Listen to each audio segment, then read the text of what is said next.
Bom, eu tenho a honra de bater esse papo aqui com ela, que é uma das maiores estudiosas, microbiologistas do mundo em relação a tudo isso que está acontecendo, né? Essa pandemia. Doutora Natália Pasternak, muito obrigada por ter aceito o nosso convite. Eu já queria começar te perguntando o que a gente pode saber sobre essa variante que está causando temor, a Ômicron. Obrigada, Lilian, o prazer é todo meu. Olha, a gente sabe pouco sobre a Ômicron. O que a gente sabe até agora? Ela tem um grande número de mutações, muitas dessas mutações, especialmente na proteína S, que é a proteína que faz a ligação para o vírus entrar na célula. Por que isso é preocupante? Porque os anticorpos das infecções prévias ou das vacinas não reconhecem tão bem essa variante, justamente por causa desse número de mutações. Ela fica diferente da variante original, que foi a variante usada para desenhar todas as vacinas, a cepa original. Então, ela consegue escapar um pouco do nosso sistema imune. Resultados de ensaios preliminares mostraram que realmente ela tem um escape de anticorpos. Era esperado, quando a gente viu o número de mutações, o alerta que acendeu para todos os cientistas foi, vai escapar, mas a gente sabe que anticorpos são apenas uma parte da nossa resposta imune. E outros ensaios mostraram que ela não tem a mesma habilidade de escapar da resposta celular e da memória imunológica gerada pelas células T, que são um outro braço da resposta imune. Ou seja, nós não estamos desprotegidos contra o Ômicron, nós não voltamos para a estaca zero, mas essa capacidade dela de evadir uma parte da nossa resposta imune é preocupante. Se ela for realmente mais transmissível do que a Delta e conseguir escapar da resposta imune, ela tem um potencial de realmente competir com a Delta e expulsar a Delta do mundo, tornando-se a cepa predominante. Isso pode trazer consequências ruins, pode trazer até consequências boas se ela for uma cepa mais leve, mas o fato é que a gente não sabe nada disso ainda. O que a gente sabe, por enquanto, é isso. Ela parece ser mais transmissível do que a Delta e ela tem essa capacidade de evadir uma parte do nosso sistema imune. Agora, quais são as perguntas que a gente ainda precisa responder? Ela causa doença mais grave, menos grave ou igual? A gente não sabe. Existem alguns indícios aí que foram muito reportados na imprensa, falando que parece que ela causa doença menos grave. Mas é cedo para afirmar isso, porque os casos reportados até agora foram em pessoas jovens, foram em pessoas que já tiveram infecção, ou seja, já tinham algum tipo de proteção, ou em pessoas que já tomaram pelo menos uma dose de vacina, então também tinham uma certa proteção. Então é cedo para a gente saber como que essa variante se comportaria numa população com mais idosos, numa população de não vacinados. Será que não ia mesmo causar doença grave ou não vai? E também doença grave demora mais tempo, a gente só detectou essa variante há pouco tempo. Então, a gente não tem essa resposta ainda para sair por aí afirmando que a Ômicron é um presente de Natal. Não sabemos. A gente precisa investigar mais.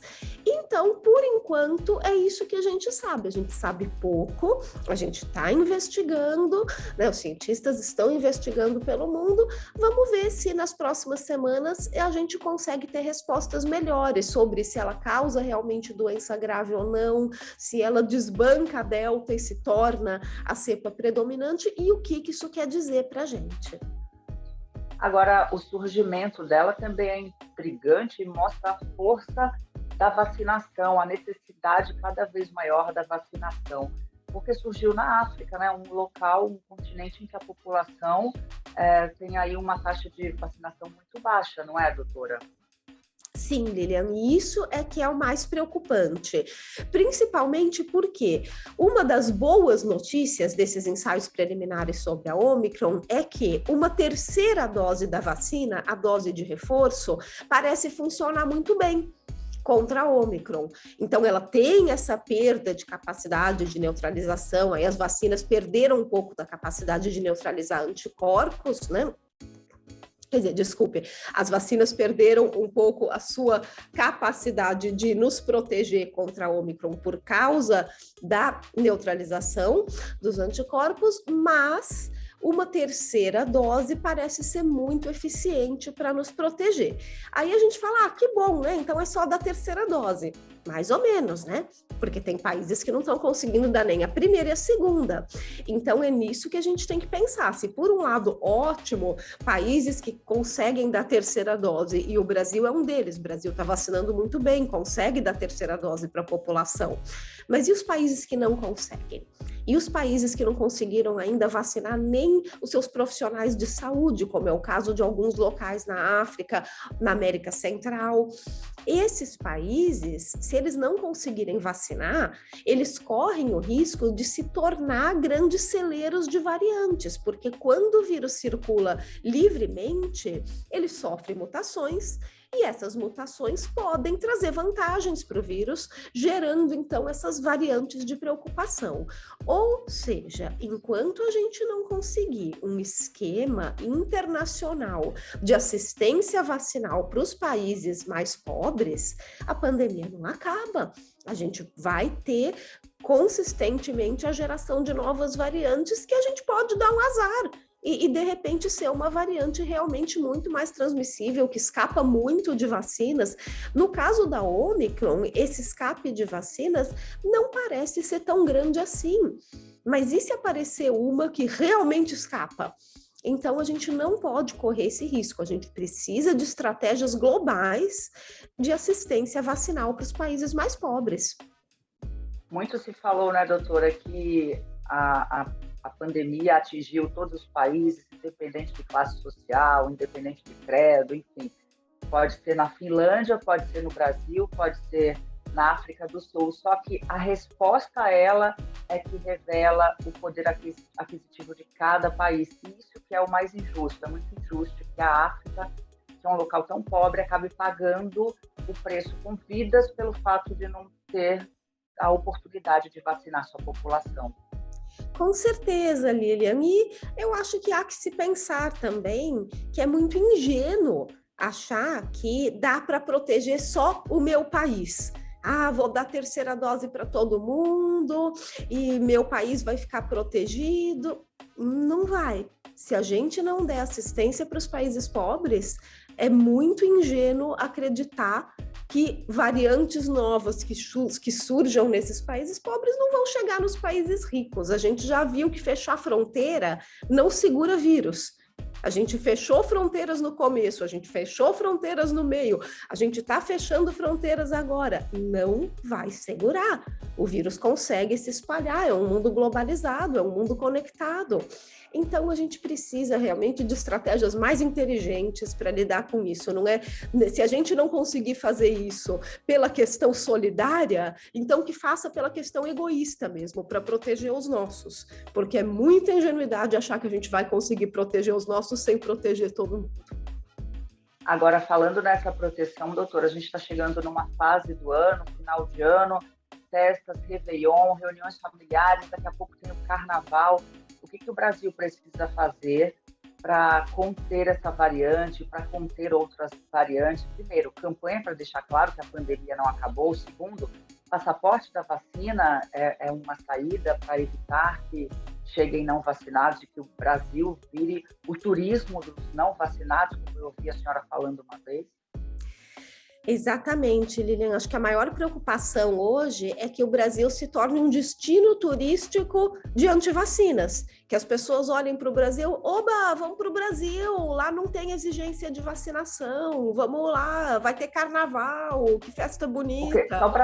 Só para te interromper e deixar claro uma coisa, tem muitos países que não vacinam por falta de condições mesmo, falta de aquisição, e tem muita gente que opta ainda por não se vacinar, que não tomou nem a primeira dose e que tem essa postura, opa, vamos lá, que não é exigente, não existe a exigência de vacinação, são dois quadros bem diferentes. Completamente diferentes, Lilian. E daí a gente vê realmente essa diferença. Por exemplo, a Europa hoje sofre de uma quarta onda com a Delta, que não é nem Ômicron, é com a Delta, e já faz um tempo que a Europa está nessa situação, não por falta de vacinas, mas por recusa vacinal, que é uma situação completamente diferente de países pobres da África e da América Central, que não vacinam porque não tem vacina, e não porque não querem ou porque uma parte da população se recusa. Então, são situações diferentes e que requerem aí estratégias diferentes para conseguir resolver. No caso do Brasil, o Brasil é um país que vacina. A gente não tem no Brasil uma recusa vacinal, a gente tem uma população extremamente favorável à vacinação. Colocar o passaporte de vacinação para a entrada no Brasil seria um filtro extremamente adequado nesse momento e um filtro que é aceito e utilizado internacionalmente. Não se trata de restringir liberdades ou de preconceito ou de nada do gênero. É um filtro para garantir a segurança da população. Então, é salutar que a gente coloque o passaporte de vacinação nesse momento para impedir que o Brasil se torne um destino turístico anti-vacinas e para proteger melhor uma população como a nossa, que é justamente uma população que está vacinada e que quer se vacinar. Passaporte vacinal não é o único filtro. É claro que existem outros filtros, testagem, quarentena, evitar aglomerações e festas muito grandes com muita gente. Todos esses são filtros que precisam ser aplicados, mas a gente precisa de todos os filtros. Não tem por que a gente excluir o filtro da vacinação. É um filtro importante e é um filtro muito eficiente. Em relação às festas, Lilian, eu acho que a gente precisa olhar agora o período de festas com um pouco de cautela e também comemorando o que a gente conquistou até aqui. Se a gente for comparar esse momento com o mesmo momento do ano passado, poxa, olha como tá melhor. No ano passado, nas festas de fim de ano, a recomendação era não se reunir nem com os familiares, porque ninguém estava vacinado. E agora a gente pode se reunir com os familiares, a gente pode fazer aquela festa em família. A gente sabe que os idosos estão vacinados com terceira dose e a gente já pode fazer aquela festa em família. É calor no Brasil, dá para fazer festa com todas as janelas abertas, bastante arejado, todo mundo vacinado. Vamos aproveitar essas conquistas em vez de ficar reclamando que ainda não dá para aglomerar e fazer festa grande. E não dá mesmo. Aglomerar pessoas e fazer festas grandes em clubes, em boates, ou mesmo ao ar livre, com grande aglomeração de pessoas, ao ar livre não é mágico. A gente fala que já é seguro ficar ao ar livre, até sem máscara, quando a gente está caminhando no parque, longe das outras pessoas, não numa festa aglomerada onde todo mundo se abraça, se beija, canta, dança junto, o que, afinal, é uma celebração. Então, se as pessoas vão participar de uma festa, elas vão se aglomerar, elas vão se abraçar, elas vão celebrar. E, infelizmente, ainda não é momento dessas grandes celebrações com aglomeração de pessoas. Então, vamos priorizar as pequenas celebrações, as celebrações em família, em ambientes controlados, onde a gente sabe que todo mundo está vacinado.